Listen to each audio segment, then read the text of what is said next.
+3। यहाँ पे कोई कैलकुलेटर सा बना हुआ है, हमने कैलकुलेटर को कुछ कमांड दी, कैलकुलेटर ने यहाँ पे हमें प्रोसेस किया, उस पर अमल किया हमारी कमांड को, और हमें रिजल्ट में आंसर दे दिया 5। ठीक है, तो बेसिकली कंप्यूटर में तो हम इसको बोलते हैं इनपुट, और ये रिजल्ट हमारे पास होता है कंप्यूटर में आउटपुट। ओके है जी। मैथ में हम इनपुट की जगह हम डोमेन का वर्ड यूज करते हैं, और आउटपुट की जगह पे हम वर्ड यूज करते हैं रेंज। ठीक हो गया। कंप्यूटर में इनपुट और आउटपुट, मैथ में हमारा डोमेन और रेंज। मैंने डोमेन के बारे में कल बड़ा डिटेल लेक्चर दिया था। ठीक है, मेरा डिटेल लेक्चर उस पर था, डोमेन हम कैसे फंक्शन को देते हैं, उससे हमें कैसे हम फाइंड करते हैं किसी फंक्शन की डोमेन। अच्छा, डोमेन मैथ में हमारे पास वेरिएबल जो होते हैं वो दो तरह से हैं। दो वेरिएबल होते हैं, एक x और एक y। x को हम बोलते हैं मैथ में इंडिपेंडेंट वेरिएबल। मैं इसकी एग्जांपल दूंगा कि इससे मतलब क्या है, इंडिपेंडेंट वेरिएबल। और y होता है डिपेंडेंट। इसका मतलब y डिपेंड कर रहा है और x डिपेंड नहीं करता। कल मैंने इसकी एग्जांपल दी थी सन फादर की, या डॉटर और फादर की एग्जांपल दी थी कि हम लोगों ने अगर कोई अपना फैसला लेना है, अपनी जिंदगी के बारे में कोई फैसला लेना है कि हमने मरी जाना है या नहीं जाना है, या हमने कोई चीज बाय करनी है या नहीं करनी, हम डिपेंड करते होते हैं अपने वालिदैन पे। जबकि हमारे लिहाज से हमारे वालिदैन हम पे डिपेंड नहीं करते। अगर उन्होंने कोई फैसला लेना है वो हमसे नहीं पूछेंगे। ठीक है, वो अपना फैसला खुद ले लेंगे किसी भी चीज के अबाउट, जबकि हमें अपना फैसला लेने के लिए उनसे परमिशन लेनी पड़ती है। हम डिपेंड कर रहे होते हैं, वो हमारे लिहाज से इंडिपेंडेंट होते हैं। तो मैथ में फंक्शंस में एक इंडिपेंडेंट वेरिएबल होता है और एक डिपेंडेंट वेरिएबल होता है। ठीक हो गया। तो फंक्शन आपको पता है कि दो अदद के दरमियान रिलेशनशिप होता है। एग्जाम्पल के तौर पे एक फंक्शन डिफाइन करने लगा हूं एग्जाम्पल के तौर पे, जो कि मैंने कल भी डिलीवर किया था। एक सेट हमारे पास ए, एक सेट हमारे पास बी। यहां से ए से बी के दरमियान एक रिलेशनशिप बनाना है, ए से बी पे एक रिलेशनशिप, जिसको हम नेम देंगे फंक्शन का। फ्रॉम कहां से कहां पे है, ए से बी पे है। एक जो है इसके अंदर से x एलिमेंट होंगे और b के अंदर y एलिमेंट होंगे। तो x फंक्शन कैसे आएगा, y is equal to f of x, कि x पे फंक्शन अप्लाई होगा, रिलेशन अप्लाई होगा, और आंसर में हमें क्या मिलेगा, y मिलेगा। तो x इंडिपेंडेंट वेरिएबल होगा और y हमारा डिपेंडेंट वेरिएबल हो जाएगा। यहां तक क्लियर है? ओके। ये सारी बातें बेसिकली मैंने पहले लेक्चर्स में डिलीवर कर चुका हूँ। मैं जस्ट आपको गो थ्रू करवा रहा हूँ इन चीजों से, ताकि थोड़ा बहुत आपको आइडिया हो जाए। तो हमारे पास जो x है इंडिपेंडेंट वेरिएबल है। बेसिकली जो सेट A है ये हमारे पास होता है डोमेन का सेट। यहां से हमने एलिमेंट्स डोमेन हमने कमांड देनी होती है। और जो B सेट है, हम 10th क्लास में इसको पढ़ के आए थे, को डोमेन, ये कोड डोमेन होता है। और y जो होता है ये रेंज होती है। रेंज हम नेक्स्ट लेक्चर में देखेंगे कि हमने रेंज कैसे हमें मिलेगी, कैसे हम फाइंड करेंगे। हमारा लेक्चर चल रहा था डोमेन पे, तो मैंने कल के लेक्चर में डोमेन की डिफाइन बताई थी, डोमेन की कुछ एग्जांपल बताई थी। ठीक है, आज हमने बेसिकली जो है डोमेन को ही लेके चलना है, domain of a function. Domain of a function.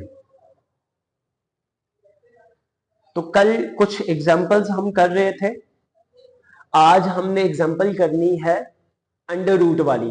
कल मैंने वो वाली एग्जांपल्स करवाई थी जिनमें फ्रैक्शन था, ठीक है, फ्रैक्शन था ओवर न्यूमिनेटर और डिनोमिनेटर, पी ओवर क्यू की फॉर्म वाली एग्जांपल्स करवाई थी, ठीक है। आज हमारी जो एग्जांपल चलेगी वो रेडिकल वाली, कि अगर कोई रेडिकल वाला फंक्शन आ जाता है हमारे पास, ठीक है, जैसे लेट्स सपोज हमारे पास आ जाता है y is equal to under root x, ये आ जाता है, तो हम इसकी डोमेन कैसे बताएंगे, इसकी डोमेन आएगी क्या, क्या इसकी डोमेन आएगी, ठीक है। तो आज हम वो डिस्कस करेंगे।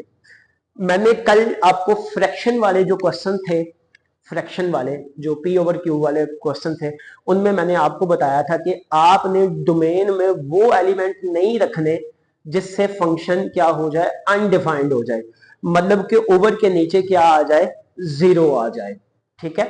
हमने ओवर के नीचे जीरो नहीं लेके आना फ्रैक्शन वाली फॉर्म में, वो नंबर डोमेन से खारिज कर देने हैं जिनकी वजह से ओवर के नीचे क्या आ जाएगा, जीरो आ जाएगा। वो वाले फंक्शन, वो वाले नंबर आपने डोमेन से निकाल देने। बाकी सारे नंबर, डोमेन बेसिकली क्या थी, वो वाले नंबर थे जिसपे फंक्शन क्या होता था, डिफाइन होता था।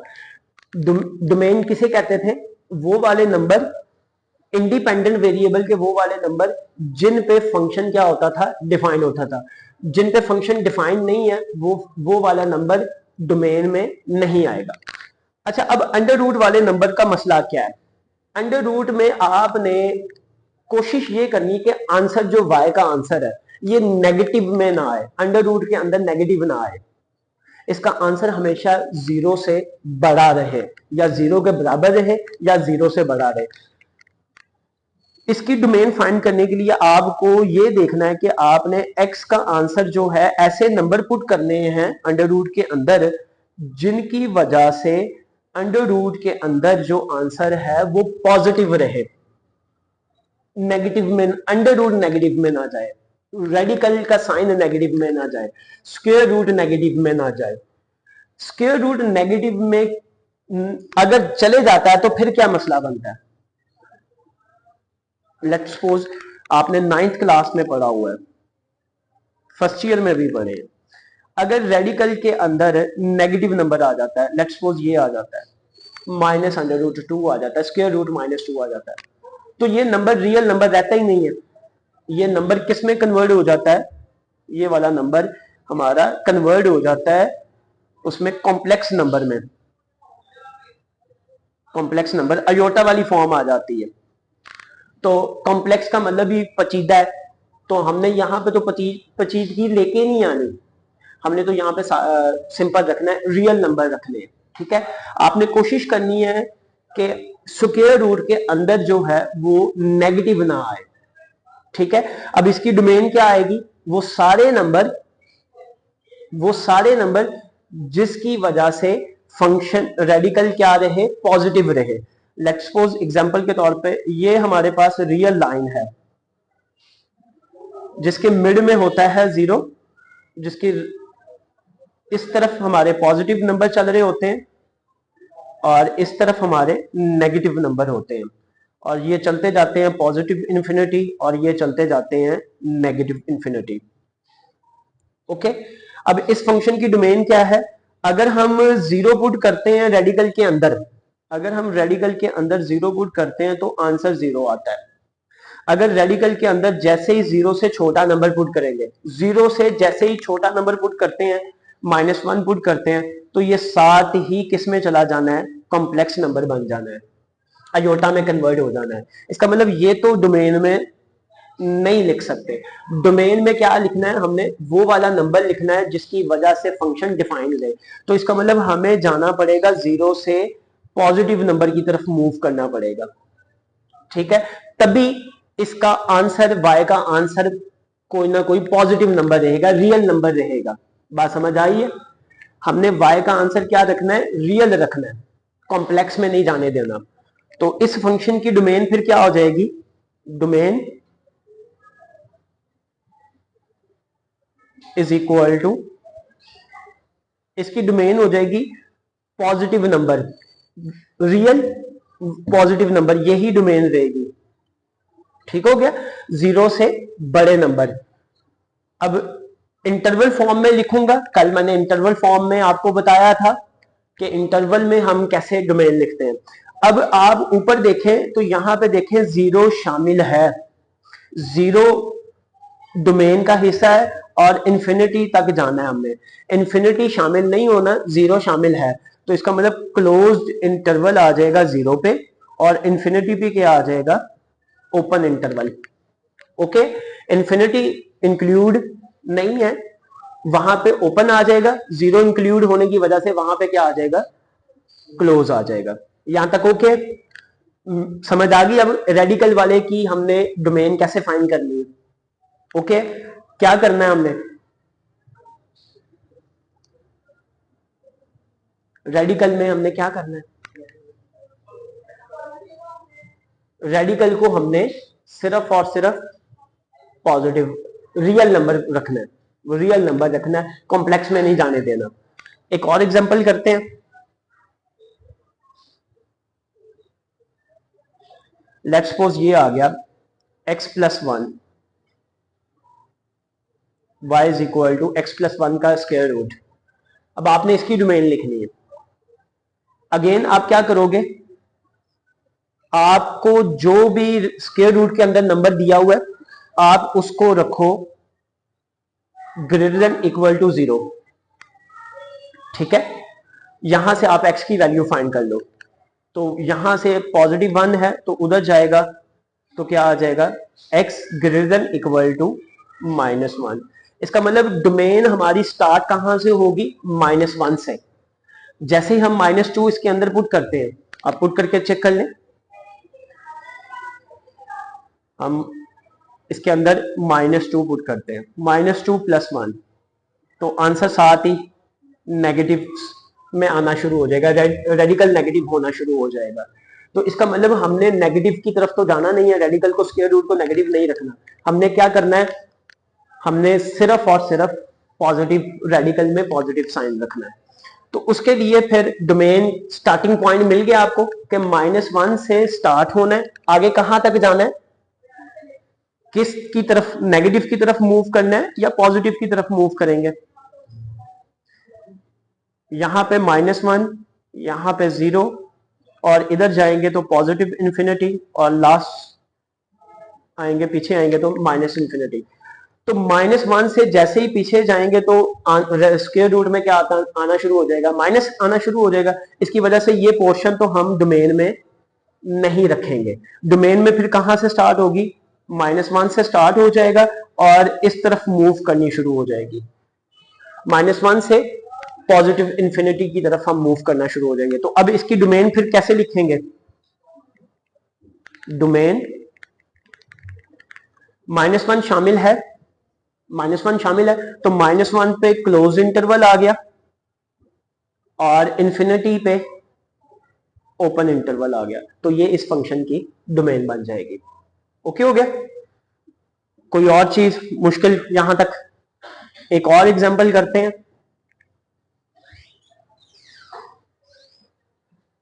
हमारे पास अगर फंक्शन आ गया 4 - x²।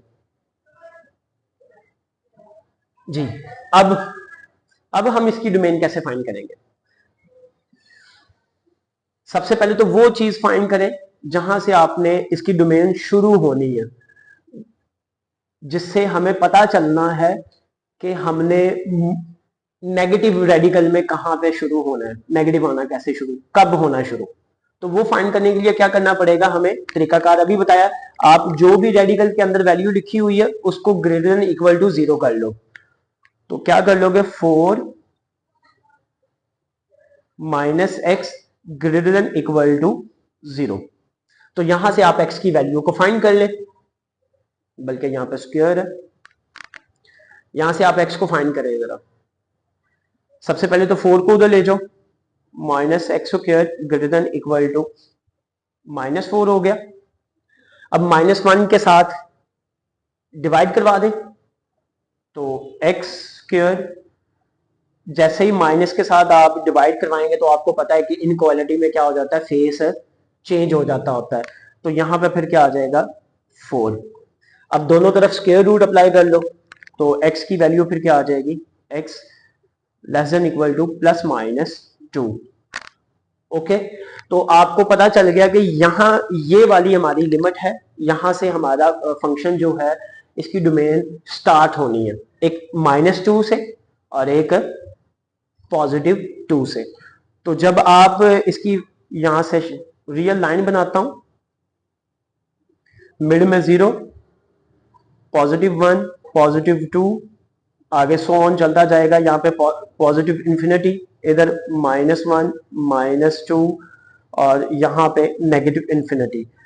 इसका मतलब क्या है, x less than equal to 2 है और x less than equal to -2 है। दो आपके पास आ रहे हैं।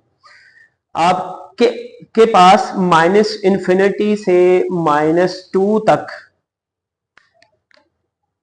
अगर हम यहां पे -2 से बड़ा नंबर पुट करते हैं, -3 पुट करते हैं फंक्शन में, क्या ये नेगेटिव रहेगा या पॉजिटिव रहेगा? अगर हम -3 पुट करते हैं फंक्शन में, क्या फंक्शन का बिहेवियर डिक्रीजिंग होगा या इंक्रीजिंग? क्या वो कम नेगेटिव की तरफ जाएगा या कि पॉजिटिव की तरफ? -3 पुट करें तो 9 आता है, पुट करके चेक कर लें। 4 माइनस इंटू -3 इसका स्क्वायर और रेडिकल, तो चेक कर लें। 4 -9 रेडिकल -5, देखें जी नेगेटिव नंबर आ गया। इसका मतलब -2 से बड़े नंबर पुट करेंगे, माइनस की तरफ पुट करेंगे तो रेडिकल क्या होना शुरू हो जाएगा, नेगेटिव होना शुरू हो जाएगा। इसका मतलब हम ना ये वाला पोर्शन तो हम डोमेन में यूज नहीं कर पाएंगे। ओके हो गया, -2 से -इंफिनिटी वाला तो पोर्शन हम यूज नहीं कर पाएंगे। अब बात करते हैं पॉजिटिव, -2 से 2 की तरफ आते हैं, तो पुट करके देखें अगर फंक्शन नेगेटिव आता है कि नहीं, नहीं रहेगा। इसमें 2 पुट करते हैं, -1 पुट करते हैं, तो आंसर पॉजिटिव रहेगा, डोमेन का हिस्सा है। इसका मतलब हमारे पास ये शामिल है, ये शामिल है और ये शामिल नहीं है। ओके, अब इसकी डोमेन कहां से कहां तक आ जाएगी, -2 से 2 तक दोनों में क्लोज इंटरवल आएगा और 2 से आगे फिर इंफिनिटी तक क्या बिहेवियर रहेगा फंक्शन का। अगर हम इसके अंदर 3 पुट करते हैं तो ये भी पोर्शन नहीं आना ना, ये भी पोर्शन नहीं आना हमारा। अगर हम 3 इसमें पुट करते हैं तो फंक्शन रेडिकल तो नेगेटिव हो जाना है। अगर हम 4 पुट करते हैं तो नेगेटिव, फिर रेडिकल नेगेटिव हो जाना है। इसका मतलब ना तो 2 से ऑनवर्ड आगे वाले नंबर पुट कर सकते हैं, ना -2 से ऑनवर्ड नंबर पुट कर सकते हैं। तो फिर डोमेन कहां से कहां रहेगी, सिर्फ -2 से 2 तक रहेगी। ठीक है, तो इसकी डोमेन फिर क्या आ जाएगी, क्लोज इंटरवल -2 to 2 आ जाएगा। ओके हो गया, समझ आ गई अब डोमेन? ओके है, कोई डिफिकल्टी? चले, डोमेन का टॉपिक तो यहां पे खत्म हुआ। अब हमें फंक्शन की डोमेन फाइंड करना आ गई है। हम किसी फंक्शन की डोमेन कैसे फाइंड करेंगे हमें पता चल गया। फ्रैक्शन वाली वैल्यू का भी पता चल गया और रेडिकल वाली वैल्यू का भी पता चल गया। कल रेंज का टॉपिक करेंगे कि रेंज ऑफ फंक्शन हम कैसे फाइंड करेंगे, और एक्सरसाइज 1.1 के साथ क्वेश्चन भी हम कुछ सॉल्व करेंगे। ठीक हो गया, आज का लेक्चर यहीं पे हम खत्म करते हैं।